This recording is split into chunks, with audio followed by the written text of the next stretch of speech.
This podcast contains paid advertisements, but more on that later. Welcome to the O'Connor Bootstrap podcast, where I discuss how you can grow your business by the bootstraps. This applies to everyone with an entrepreneurial spirit. That includes bootstrappers just starting out, established business owners, and business leaders. My goal is to help you grow both personally and professionally. I'm your host, Isaiah O'Connor. Today's sponsor is Audible. Audible.com/bootstrap to help us out. And as you should know, if you don't, Audible is a repository of audio content, primarily audiobooks, but they also have college level courses. They've got special Audible original programming, several of which are more like the old time radio programs where people are acting it out. It is kind of fun. You can actually download some Sherlock Holmes original stories that were dramatized, acted out. Really nice. But today's recommendation is one of my favorite books, which has helped me grow my business a lot, which is the book EntreLeadership by Dave Ramsey. And today's podcast draws a lot from this book as well. It's an amazing book. If you are in leadership in any way, shape, or form, I highly recommend this book. If you're a startup struggling with your business, I highly recommend this book. And if you're in business for a long time and you want to grow, again, I highly recommend this book. This is a great book, written very well. It is the story of how Dave Ramsey grew his organization from a card table in the living room into a giant business of over 500 employees and doing really, really well. It is very informative and it's very open and honest, and he admits when he messed up and how they learned and grew. So I do recommend this book, EntreLeadership by Dave Ramsey. And to get a free copy with your free trial, you can go to audible.com/bootstrap with a capital B. You can sign up for the 30-day free trial at $14.95. And if you sign up for the free trial at audible.com/bootstrap, you will get one free book of your choice. You will get 2 Audible originals of your choice, and then you will also be able to listen to their listening library for the entire month. And the books that you download with your credit and the 2 Audible originals, you keep forever. So even if you have to shut down your account for a little while, like I've had to in the past, you can still go access all your books. You keep them, they're yours, and they stay with you. They're amazing. Go check them out. Audible.com/bootstrap with a capital B. Now, when I was talking about EntreLeadership, the book, it is an important book about leadership, not just business, but leadership. And today I'm jumping back into the leadership series, and I'm talking about how to correct your employees, because people are human and people make mistakes, and you will eventually have to correct your employees. Not that it's fun, and a lot of people don't like to do it because they're afraid of conflict, and that's a part of the problem. So let's jump into this. The first thing I have to say about correcting your employees is, again, this is just my opinion. This is just from what I've seen with the people I consider the best leaders. And the first thing is, be honest about your own mistakes as an employer.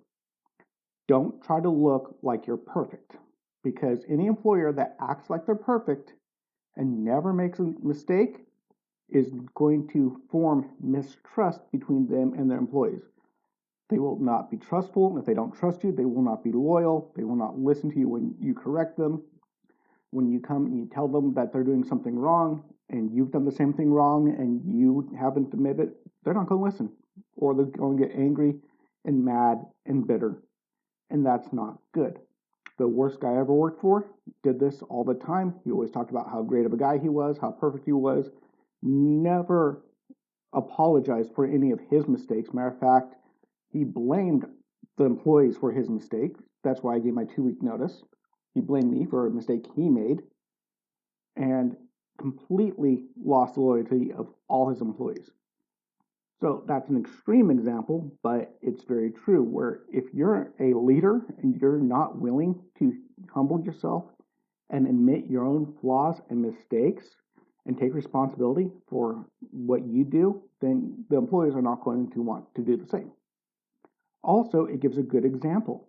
If you make a mistake and you take responsibility and you apologize to your employees, to your team, then if they make a mistake and they realize that you are imperfect and you've made mistakes, they will take and follow your example and be more willing to humble themselves and admit they're wrong and apologize. It works like that. You lead by example. Very, very important. That's the first part. The second part is, well, address the issue immediately. Do not wait. Do not let the mistake keep going. Do not assume the employee knows that they're doing something wrong. That's another problem. Sometimes employees make mistakes and they keep repeating the mistake thinking they're doing the right thing. So you have to ask questions when it comes to the employee. Ask them if they knew they were making a mistake. Ask them if they knew how things were going. Ask them. Find out. Come to the core reason of the mistake. It might just be an innocent mistake and they didn't know any better. For example, years ago, when I was working in the arcade with Jason, I was working on day shift, and part of the job was refilling the tickets in the ticket machines. And these ticket machines, if you've never been to one of these arcades, you play a game and you get these little tickets and you gather up the tickets and you can exchange them for a prize at the end of the day. And an important job, of course, is to make sure these ticket machines never ran out of tickets. So I was going out on day shift. I just started. I was a fairly new employee. And I'd go around and I'd go to all the machines and I'd fill up all the tickets. And then I thought I was done and I was happy. And I did this for about a week or two. And one day after I got off work, I went and I was playing video games after work because I was, 18 years old, living on my own, no family. So I just was relaxing at work, playing video games, when the technician came to me. Said, Isaiah, let's talk. I need to talk to you. Oh, okay. What's up? And I was a little bit worried. And he showed me these labels, because every time you filled a ticket, there was a barcode, and we kept the barcode so we could track how many we filled. And he showed there was about 20 barcodes of tickets that had been filled after I got off work. And he goes, why didn't you fill the ticket machines? I said, I did fill the ticket machines. What's going on? He's like, no, see all these tickets? I'm like, yeah. These barcodes, I mean, yeah. These were all filled since you got off work, and an hour later, they filled them all up. Why didn't you do this? I'm like, I didn't know they weren't full. I had no clue. I had no idea. He goes, oh, you didn't know? No. He goes, well, the people that did this talked to me and said they really wanted you to be fired because you're not doing your job. And I said I would talk to them and see what's going on. So here I am thinking I'm doing a great job, working really hard, and had no clue that I was failing at my job. And instead of talking to me immediately, for about 2 weeks, no one told me that I was doing something wrong. And they were getting more upset at me and more angry at me and more upset with me until they were wanting me fired for not doing my job, which I wasn't, but I didn't know it. I was new. I was ignorant. I'm like, wow, I didn't know I missed that much. Can you show me what to do to make sure that doesn't happen? It's like, yeah, you have to make sure you go around every machine like 2-3 times. You can't stop. You got to make sure, you hit every machine. I'm like, oh, okay, no problem. And they never complained about that again, because after that, I realized I could fill 3 times more of the tickets than I did beforehand. No one told me. And everyone assumed I knew what I was doing. Almost got fired. And that's not the first time that happened. A few years later, I was working at Radio Shack. I was an assistant manager at a place that had 2 assistant managers, and so they only needed 1, so they transferred me to a new guy. Now, this new manager, the very first day, he left, and he goes, oh yeah, by the way, the bank's at this location. you have a good day. And that's all he said. Okay, cool. He told me what the bank was. What he failed to inform me was, as the assistant manager, it's your job to do the deposit at night, and you have to do it. Now, because I was the second assistant manager at the previous location, I never did the deposit. I was never even taught how to do the deposit. And that's because I was kind of like the backup assistant manager. So I was not really all that much involved. I was just got the extra training courses in assistant manager course, and that's about it. So I had no clue about doing the deposit. I had no information about it. I didn't know what I was supposed to do, where to take it, where to drop it, nothing. And my manager called me the next day and said, "Why didn't you do the deposit?" I'm like, "I didn't know I needed to do the deposit." He goes, "Well, they called me and told me that they never got the deposit, so why didn't you do it?" I'm like, "You never told me to." He goes, "I thought you knew so." And I go, "No, I didn't." He goes, "Well, I actually called the district manager and asked if I should fire you right away because you didn't take the deposit and it's important. But he said that Isaiah's a good guy and give him a chance. He maybe didn't know." So here's a guy I worked for less than 24 hours. I had been working for him for 1 8-hour shift, and he wanted to fire me because he assumed I knew something that I didn't. So very first thing is you got to ask questions. You got to ask your employees what happened. You got to ask what's going on. You have to investigate. Never assume the worst about an employee, even if they have a history of bad behavior. You don't assume it. You always got to ask them what's going on and what happened.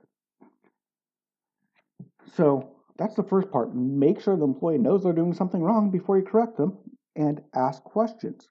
I really do like the Socratic method. It seems to be the best way to correct as well, which is asking questions. Did you know this? Have you thought about this? Well, what do you think about this?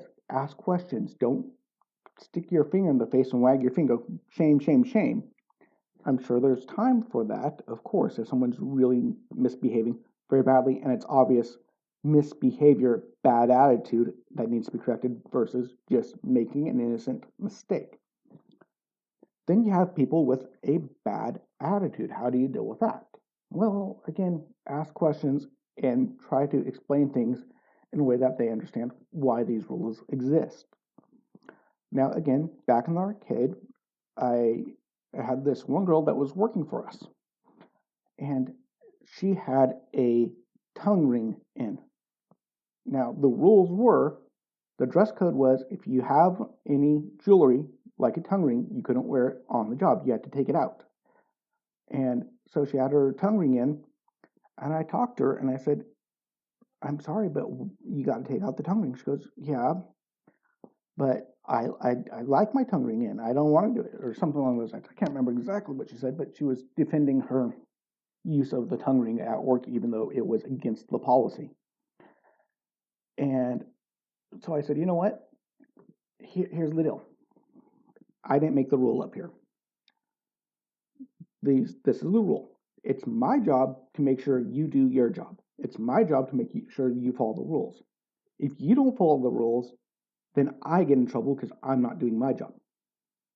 And she looked at me and she never thought about that. I'm like, "I'm a nice guy, right?" She goes, "Yeah. I'm not trying to get you, right? Do you want me to get in trouble?" She goes, "No." I'm like, that's the point with me and the other people here, the other management team here, the leadership team here. When we ask you to do something that's within the rules, we're not doing it to be mean. It's because that's our job. And if we can't get you to do your job, we can lose our jobs.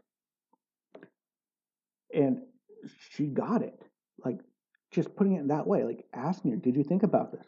Did you think about the long-term consequences? Did you think that you might be hurting the people who are trying to just do their jobs? We're not being mean, we're just doing our jobs. That's part of our job." When she realized that, her whole attitude changed. She took out the tongue ring and she worked really, really, really hard. Matter of fact, the same guy who had the same technician that talked to me about doing my job right came to me a little bit later that day and said, "Isaiah, what did you tell her? Huh? She's actually sweating. She's working really hard. How'd you get her to work?" I'm like, "I just explained, if she doesn't do her job, I get hurt. And she thinks I'm a nice guy. That's it." So I corrected her, and I didn't jump on her. I didn't tell her, "You better remove that ring or else I'm going to fire you or send you home." None of that. I didn't have to do that. I'm a nice guy. I'm just doing my job. If I can't get you to do your job, I'm in trouble. And that changed her perspective of it. Before, she just thought, well, it's a stupid rule. I don't like it, and I'm just going to do what I want because I don't like the rule. But when she realized that the people enforcing the rule would get in trouble too if she didn't do it, it changed her mind on it, and she changed her position, which was amazing. I didn't think it would work that well, but it did. So again, you ask questions, you try to point out the effect of what they do, and if they're a good person and a good employee, and if you've hired right, they probably will be, they might not realize how their attitude and their behaviors affecting other people. So couch it in terms such as that. Another thing, going back to the first example, actually the first couple examples, is if an employee makes a mistake, correct it immediately. Do not wait around to address the problem because you're just hurting them and yourself and your relation with them. If a person's doing something wrong and you don't correct their mistake right away, like I said, they might think they're doing something right. So you have to address it immediately. Matter of fact, if somebody is not correcting their mistakes and you wind up realizing you're going to have to let them go, don't drag it out. If you know employee is not going to work with your organization and you have to let them go, do it immediately. Do it as quickly as you're legally allowed to. Because if you drag an employee out, drag it on while they're not performing, while they're not being a great employee, you are hurting them as well as your own company. If it's your company, of course, they're hurting you by not doing the job they need to do. There's a reason you need to get rid of them. You can't work with them. You can't help them in your organization. So it drags your organization down. And if they're a particularly bad employee, then your whole team might have a negative effect, and they might be unhappy that this employee is kept on for a long time. I've seen it. I've seen bad employees kept on that the rest of the team did not like, but that employee was kept on for a long time and for different reasons, which dropped down the morale of the entire team. And as soon as that person was gone, then the morale of the team picked up. So having a bad employee on your payroll is draining your money because you're paying somebody to not do their job. It could be causing bad morale on your team. And not only that, but you're hurting that employee. If an employee does not fit your organization and you need to get rid of them, then the longer you keep them on your payroll, that means the longer they are working in a place where they can't grow or be where they need to be. It actually hurts them. You're stealing from their life. You're stealing their time. So it's not a mean thing to let a person go that needs to be let go. It can be a kind and even loving thing to do if they don't fit for whatever reason.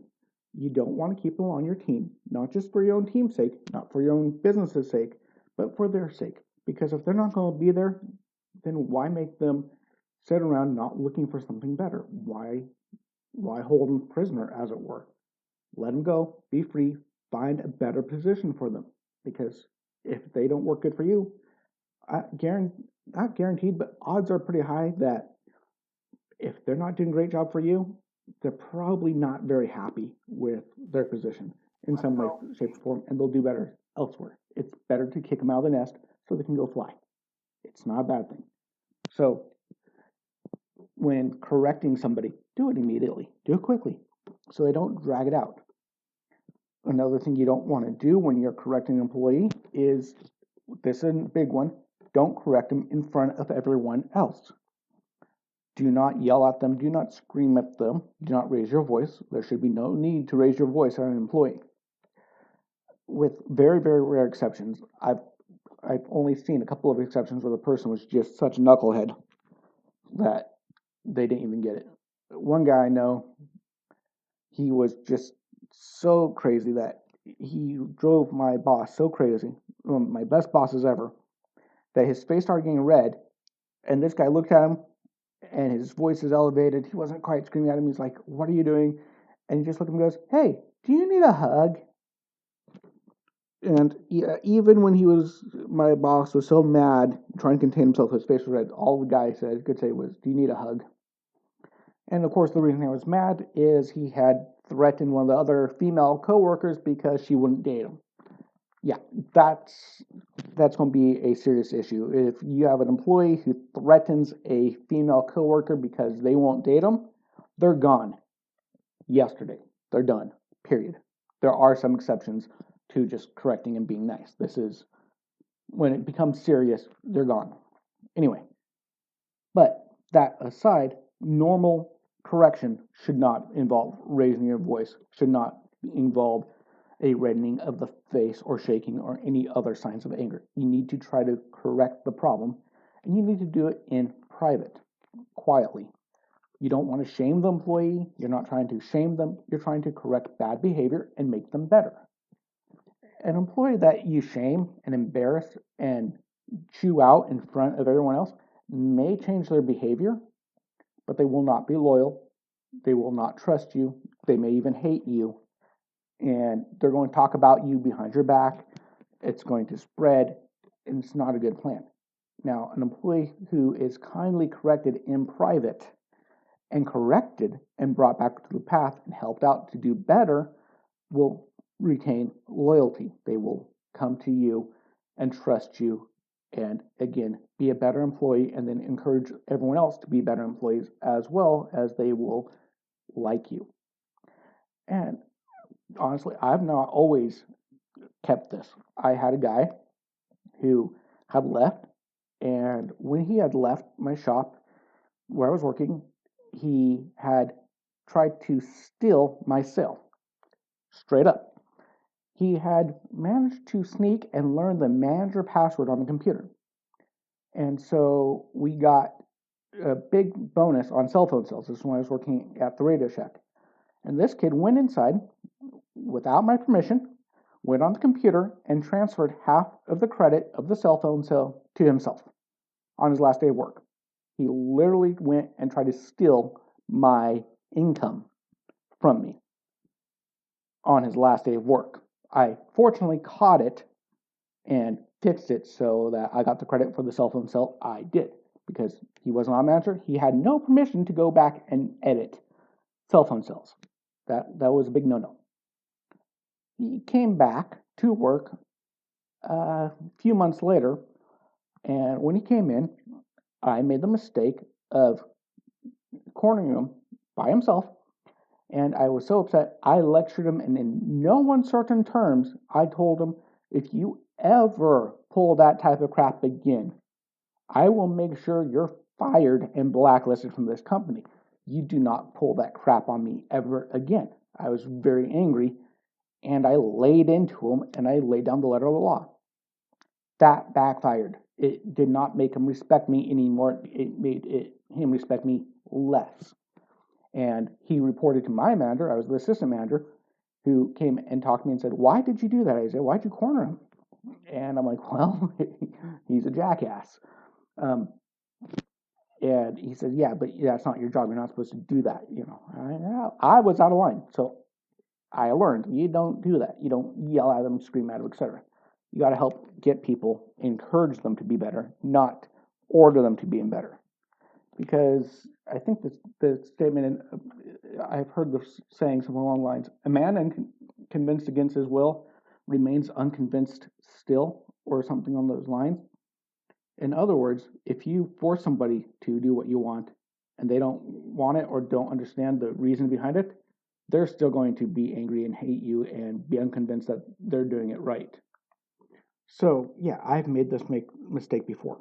I'm not perfect. This is I'm talking about my experience, my mistakes as well. So, yeah, you want to make sure you address them in private. You keep it calm. You correct them in private. You don't make it public. You don't try to shame them. And if you correct an employee correctly, you're going to make them more loyal. You're going to make them work harder.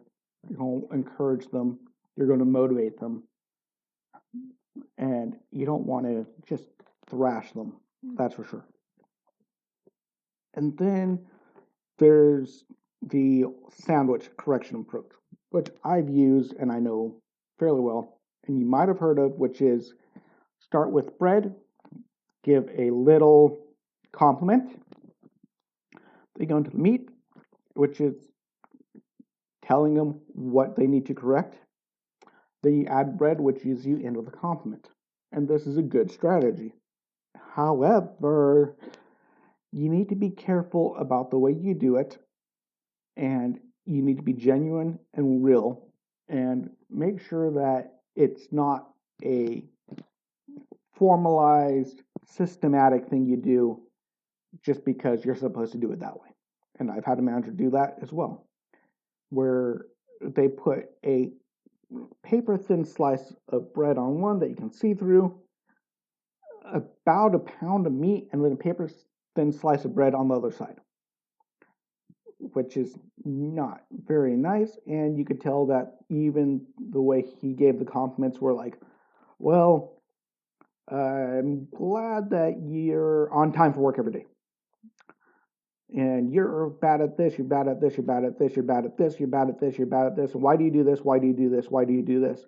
Now, that reminds me, when it comes to questions, asking a question to help encourage them to think about things is great. Asking a question as an accusation is different. The loaded questions, the questions that are not seeking to understand or seeking to help them understand, but the questions are accusations. For example, I remember very clearly, he goes, why did you sell this to this person? Because they just took it and they returned it in another city. I'm like, what? It's like, didn't you know that we get all these chargebacks because you sell stuff to people and then they return it? I'm like, what are you talking about? Why did you do that? I'm like, what? And he was accusing me of stuff left and right, but his accusations, he just said, why did you do this as an accusation? Was not a great manager. Really tore me up, tore me down. And the funny thing is, one of the things he complained about was a video entertainment system for children. And this person did what we called the rent-a-shack. They purchased the item in my store, and it was about $400, so it was a big sale. But then they used it to drive to another state where they were moving to, and they entertained their kids with it, and then they returned it. So they got to use this video entertainment system that was strapped to the back seats of the car so their kids could watch it. They drove for like 8 to 12 hours away to another city and then returned it and got to use it basically for free and returned it. The manager blamed me for this behavior, which is very common. Well, it was common in Radio Shack because Radio Shack did go under, because people don't want to buy stuff. So they pay for the money, drive, and then get their money back. They called it rent-a-shack. Not my fault. How could I know that the customer was going to do that? But this manager blamed me. Why did you do this? Why didn't you know? I'm like, excuse me? I was supposed to sell this stuff. Just get on my case about it. So yeah, you can ask questions, but you don't ask questions as an accusation. So you go in, and then he finished up with like, you dress nice at work or something like that. It was like the dumbest, lamest compliment. It wasn't true. It wasn't real. It wasn't genuine. It was, I have to give you a compliment before and I have to give you a compliment afterwards because that's the rules. Yeah, compliment sandwich is good, but can be a little bit formulaic, can be a bit overused, and it's important that, I think the most important thing about the compliment sandwich is making sure the employee feels respected, feels valued, and feels like they're a human being that is working, not just as a number to be yelled at or used or part. You have to make sure that if you use the compliment sandwich, it's a genuine, real compliment of what you appreciate about them. Then when you correct them, it's about ask them, figure out what's going on wrong, and how to correct it, and make sure there's a plan in there, that you don't just say, well, you're horrible at this, and that's it. You have to think about that. And then slap on a compliment. Because, again, I've had that happen where instead of saying, hey, you're having struggles with this and this and this and this and this, so this is how we correct this and this and this and this, and let's schedule a time where I can sit down, we'll work on this and this and this and this, and make it a learning experience and then end with, and by the way, I really do appreciate that you do this and this and this, and you're a really good guy. You just got to work on these, and then you'll be a better person. And you do it in such a manner that it's still the compliment sandwich, but it's genuine, it's real, it's not formulaic. It's not just, well, I have to say something nice about this guy, even though I don't like him. It's a real, genuine trying to help. Now, in this situation, he quit, that manager quit within about a month of me being there. Another guy came in, and he corrected me as well. And his approach was, I know you got the talent for this. I know you can do this. You're not doing it, but I know you can. And that's a big key. He said he saw the potential in me. He didn't just say, well, you're horrible and that's it. He said, oh, you're struggling, but there's potential. I see the potential. And he worked with me, and he trained me. He watched me. He coached me. He helped me out. And he got me up into the top 10 assistant managers in the entire district at one of the quietest stores in the district. So, same store, different manager approach. One guy just was like, well, you're just bad, and there's nothing I can do with it. The other guy was like, well, yeah, you're making mistakes, but there's potential. So let's see what we can do to fix this. And that's the approach. Your goal with correcting employees is not to yell and scream at them. Your goal is to get them to become better for your sake and their sake. An employee that feels like they're doing good is an employee that's going to be loyal. It's going to do better for your customers, do better for your business, do better for your company if they're feeling like they're valued. If you make them feel undervalued or not valued at all, you're doing something wrong, and you got to look at yourself and see what's going on. So, again, when you correct, compliment sandwich is a very good thing, but it has to be genuine. You have to make sure you do it in private. You don't want to shame people. You want to try to encourage them. And the only time you really want to jump on things and be firm are outright bad behavior. And certain bad behaviors I will personally have zero tolerance for. And that's another thing. Some things, when it comes to correction, a lot of this stuff should be in a employee manual of some sort, some basic stuff in there that these are the guidelines. And so when they come and work for you, they know that there's certain things you will not tolerate. For example, if you have a large team, you can put in there zero tolerance policy for sexual harassment of any way, shape, or form. If you perform sexual harassment against any other employee, you will be terminated immediately. Once an investigation has confirmed that this is really going on, you're gone. Period. That is not a negotiable. You're gone. If you steal, it's a zero tolerance policy. You're gone. If you show up to work drunk, zero tolerance policy. You're gone. But these types of things, again, are bad behavior. It happens, they're gone. Put it in the job description, put it in the contract, let them know ahead of time that these will not be allowed. That way they know. Now you have to be careful, state to state, region to region, country to country. You have to make sure you follow the laws, and you might have to give some more grace. For example, someone showing up drunk. I know that in Norway, you can't fire a person for showing up drunk. You have to have an established pattern. You have to write them up. You have to document everything, then you can let them go. So you have to make sure you're within the rules and laws of your state or country or wherever you're listening to this. Make sure you're doing it by the rules. However, you can have some bad behaviors that you're not going to tolerate because they're just beyond toleration. You don't tolerate someone stealing from you. You don't tolerate someone sexually harassing, like that one guy who was threatening the coworker because she didn't date him, threatening her. That's zero tolerance. That's goodbye. You're gone. Immediately gone. Period. And those are the only times where you're not out there to correct them. You're not out there to help them grow. You get rid of them because this is not something to tolerate. Period. So there is that. That's another thing, and that'll be for another full podcast of should you be friends with your employees? Should you be a boss? Should you be friendly?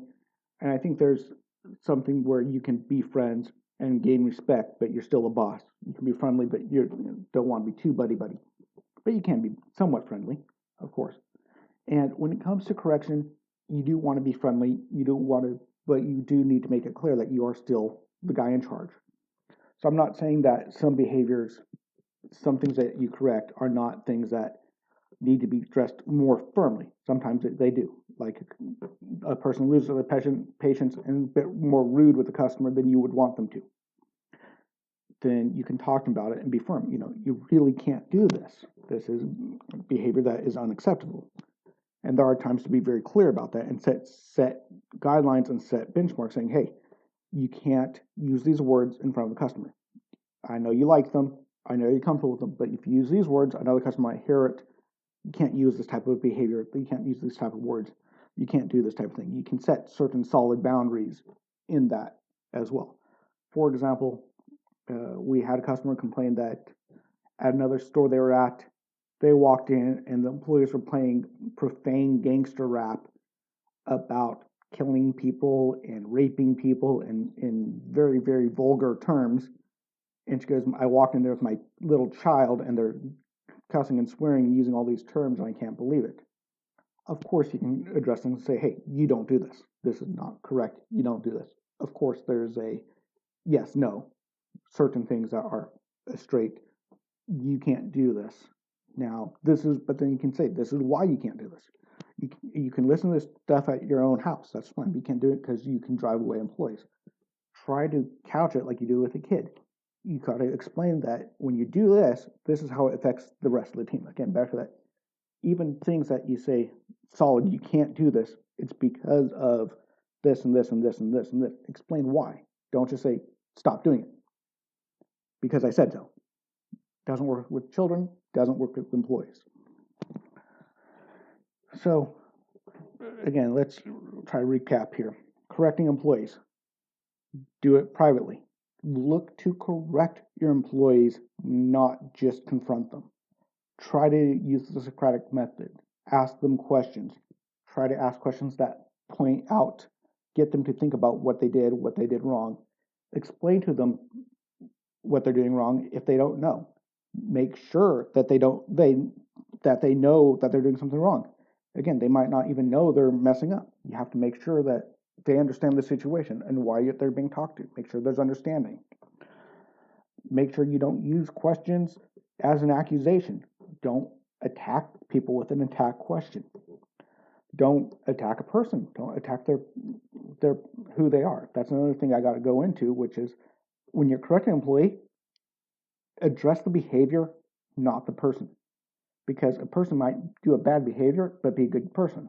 So you want to say, hey, this is the behavior that you're not doing right, or this is the behavior where you need to grow, or this is something that you need to work on, but it's the thing, not the person. So don't attack the person, attack the thing they're doing wrong. So again, you ask questions, ask lots of questions, ask questions to get them to think about what they're doing, ask questions to make them realize the consequences of what they're doing, ask questions to clarify, to make sure they know that they're off, that they're doing something wrong. Also ask questions to make sure that the reason they're not doing the job is not, might even because they haven't gotten something they need to do their job. That's happened before. Where, again, I think it was in on-trade leadership where they found out that the reason the person wasn't doing the work they were supposed to do is because they were never given a computer to do the work. And so they weren't doing any work for a week because they had no computer to do the work on. That would be a detail. So you got to ask a lot of questions. If you use the compliment sandwich, please use it. It's very good to know that someone's valued, but make sure that you use it in such a way that it's not just a formula, that you really do appreciate them, that you really do appreciate the work they do, and that you really appreciate them as a person. And you're talking to them in a way that you're helping them grow and become better, not just, well, the formula says I have to say something nice, then something bad, and then something nice. No. Get away from the formula. You can still use it, but use it genuinely. Use it with a real heart to help the employee to grow. And of course, don't wait. Don't wait to correct. Do it immediately. The only time you might wait a little bit is do a little investigation, especially if it's something like a serious accusation of sexual harassment or theft, etc. Then you want to make sure that that's actually happened before you talk to the employee. So yeah, you want to investigate maybe a little bit but don't let things drag out. Don't let things drag out for weeks and months, especially if they're doing something wrong. Don't let things go a long time. You're hurting the employee, you're hurting your team, you're hurting your company. And if you do have to let someone go because you've corrected them, you've talked to them, you've encouraged them, you've tried to build them up, and they just don't work, if there's just something there that they just can't hit that bell, if they just don't have the right amount of that, and you just can't get them to go, and you have to let them go, do it quickly, because you're stealing their time as well as costing your company to be hurt. Anyway, this is my thoughts on correcting an employee, including firing an employee. When it comes to firing an employee, that's part of correction. Do it quickly, do it politely, and try not to make an enemy when you let people go. Again, that's just, you got to do it right. Of course, you also have to follow proper state laws, state and country laws, whatever, local laws. Make sure you follow the laws and all this stuff. Go check, make sure you're doing things correctly within the legal terms, legal laws, of course, legal laws. Anyway, but yeah, and of course, go check out that book, Entree Leadership. It goes into even more detail on this. It's very, very excellent. I highly recommend it. That's audible.com/bootstrap. Look up Entree Leadership for free. It's a great book. Free 30-day trial, of course. Anyway, I'll let y'all go. Talk to you later. Bye-bye. If you found value in this content, please leave a comment and give us a 5-star rating on whichever podcast platform you use. We're on Apple Podcast, Spotify, Google, and most other podcast platforms. If you would like to support us, you can check out our sponsor links, or if you'd like to support us directly, you can donate or join our membership program at buymeacoffee.com/bootstrap. Of course, it really helps when you share these podcasts with your friends as well. If you'd like to interact with me and other bootstrappers and leaders, you can join us over at our O'Connor Bootstrap Podcast Facebook group. You have been listening to the O'Connor Bootstrap Podcast, an Atheoz Business Solutions podcast. For a companion podcast, the Atheoz Business Podcast, which is hosted by Jason St. Clair, past episodes and related blogs, please check out our website at www.atheoz.com, which is at www.atheoz.com or theoz.com. Until next time, I have been your friendly neighborhood entrepreneur, Isaiah O'Connor.